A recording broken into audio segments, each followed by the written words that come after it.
Hey guys, स्वागत करते हैं फिर से एक नई वीडियो में। तो जैसे कि आपको लोग को पता है कि 22 मार्च को बिहार दिवस मनाई जाती है और बिहार दिवस पे हर कॉलेज हर संस्था में एक स्पीच तैयार किया जाता है और वहाँ के जो भी स्टूडेंट होते हैं वो अपना स्पीच देते हैं और वहाँ के जो भी फैकल्टी होते हैं वो भी अपने अपने भाषण के तौर पर देते हैं। तो इसी दौर में हम एक स्पीच आप लोग के लिए लेके आए हैं जो बहुत ही खूबसूरत स्पीच है, जो कि अभी आप लोग के सामने हम रखेंगे। तो चलिए इस कुछ मैटर पॉइंट को हम आपको शो करते हैं और पूरे एक अच्छी सी स्पीच आपको वे बाय वे आपको हम इसमें दिखाते चलेंगे। तो चलिए दिखाते हैं, आगे बने रहिए वीडियो में। और जो भी अभी तक हमारे चैनल को सब्सक्राइब नहीं किए, सब्सक्राइब कीजिए, लाइक कीजिए।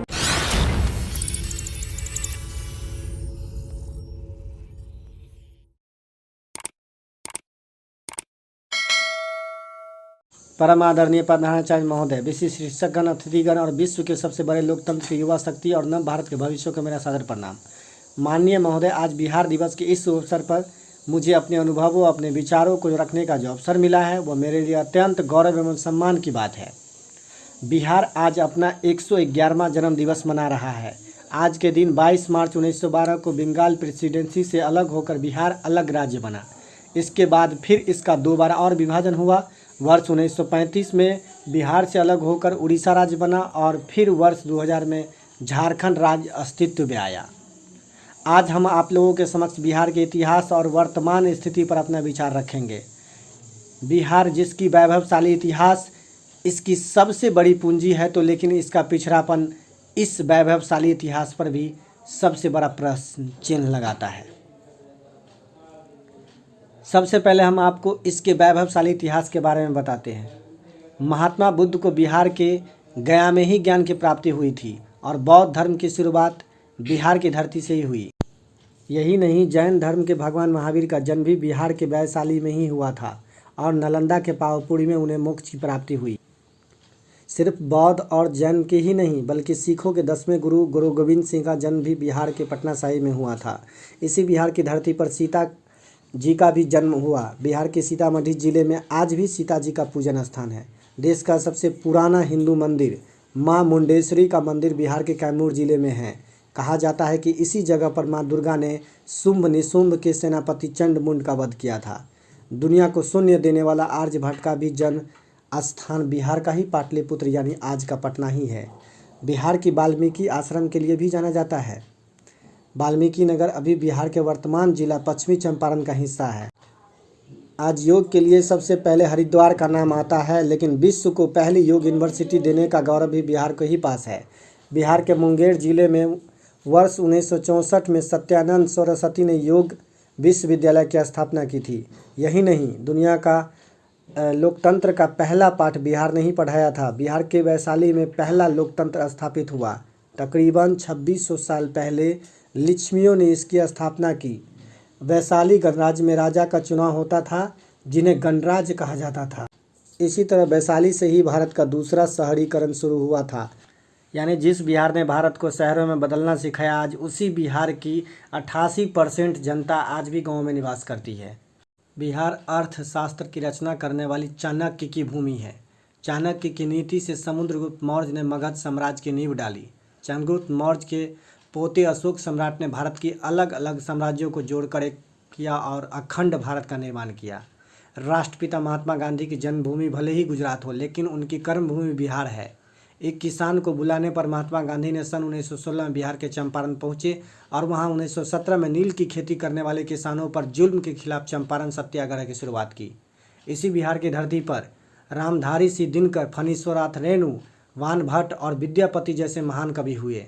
ये वो सुनहरे पन्ने हैं जिन पर बिहार गर्व करता है और भी न जाने कितने सुनहरे पन्ने हैं जिन पर हमें गर्व है। अब हम अपनी बिहार की वर्तमान स्थिति को देखें तो इनके बहुत से ऐसे दृश्य हैं जो हमें बीमार बनाते हैं। सोचिए, आज बिहार को किन बातों के लिए जाना जाता है? बदहाल सड़कें, खराब स्वास्थ्य व्यवस्था, खराब शिक्षा प्रणाली और अपराध, ये सब चीज़ें आज बिहार की पहचान बन गई है। हमारे राज्य की सारी शिक्षकों की मवेशी जनगणना और शराब खोज अभियान में लगा दिया है। क्या अब यही दिन हमारे शिक्षकों को देखना बाकी रह गया था?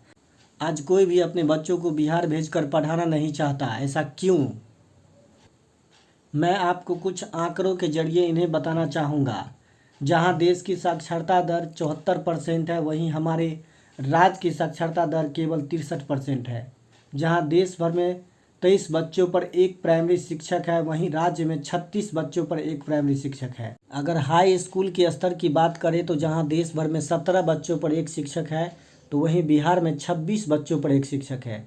उच्च शिक्षा में 14 से 23 वर्ष की बच्चों की संख्या देश भर में औसतन 25% है, तो वहीं बिहार में केवल यह 15%।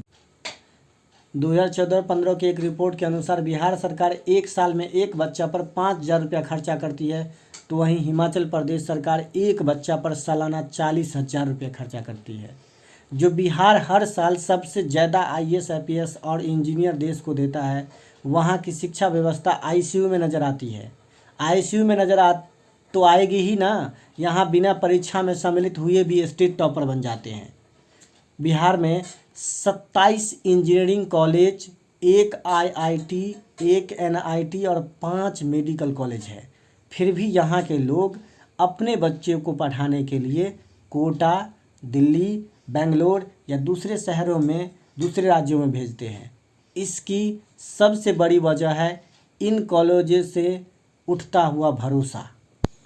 2020 के रिपोर्ट के अनुसार पूरे देश की प्रति व्यक्ति आय 1,35,000 रुपये है, जबकि बिहार की 43,822 रुपये है। देश की 31% आबादी शहरों में रहती है, वहीं बिहार में केवल यह 11% है।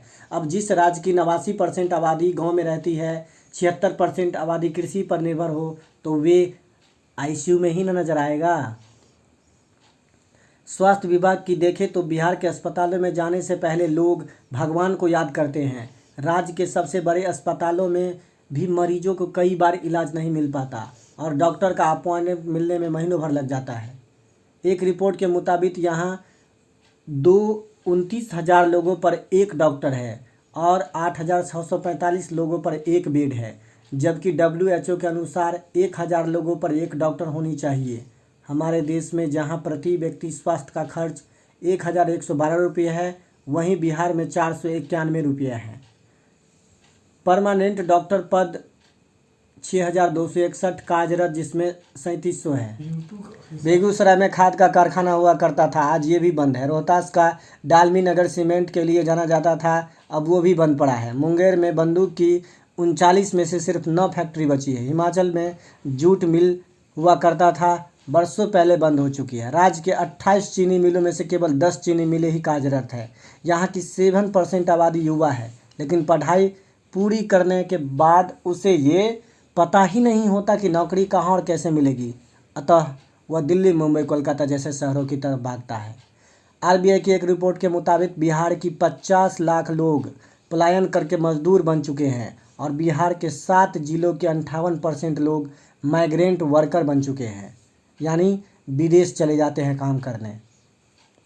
आज भी हमारे राज्य को लोग हमारी बेरोजगारी, हमारी गरीबी, पलायन और ख़राब शिक्षा व्यवस्था और स्वास्थ्य व्यवस्था से जानते हैं। स्वास्थ्य व्यवस्था की तो हम कोविड महामारी में हाल देख ही चुके हैं। हम आज भले ही ऐतिहासिक विरासत में समृद्ध हो, हम इस बात से भी नहीं मुकर सकते कि हम आज देश में सबसे निचली पैदान पर खड़े हैं।